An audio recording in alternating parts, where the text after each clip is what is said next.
सध्या अवघ्या काही दिवसावर विधानसभा निवडणूक आली आहे. कोणत्याही क्षणी आचारसंहिता लागण्याची शक्यता आहे. त्यामुळे राजकीय घडामोडींना वेग येत आहे. जिल्ह्यातील 10ही मतदारसंघात उमेदवारीसाठी महाविकास आघाडी आणि महायुतीमध्ये मोठी रस्सीखेच आणि चुरस दिसत आहे.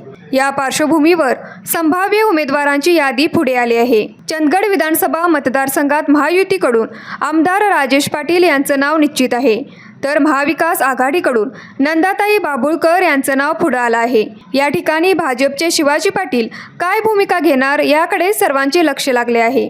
राधानगरीतून महायुतीकडून प्रकाश आंबेडकर तर महाविकास आघाडीकडून के.पी. पाटील यांचं नाव चर्चेत आहे. मात्र येथे ए.वाय. पाटील हेही इच्छुक आहेत.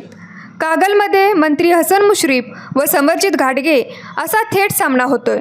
उत्तर मतदारसंघात राजेश क्षीरसागर विरुद्ध मधुरिमार छत्रपती अशी लढत होण्याची शक्यता असून विद्यमान आमदार जयश्री जाधव व भाजपचे नाना कदम काय भूमिका घेणार याकडे लक्ष लागलं आहे. कोल्हापूर दक्षिण मतदारसंघात अमल महाडिक विरुद्ध ऋतुराज पाटील अशी काटाजोड लढत होईल. इचलकरंजीत राहुल आवाडे विरुद्ध मदन कारंडे, शाहूवाडीत विनय कोरे विरुद्ध सत्यजित पाटील, करवीरमध्ये चंद्रदीप नरके विरुद्ध राहुल पाटील, शिरोळमध्ये राजेंद्र पाटील येड्रावकर विरुद्ध उल्हास पाटील, तर हातकणंगलेत अशोकराव माने विरुद्ध आमदार राजूबाबा आवळे अशी लढत होण्याची शक्यता आहे. न्यूज मराठी 24 कोल्हापूर.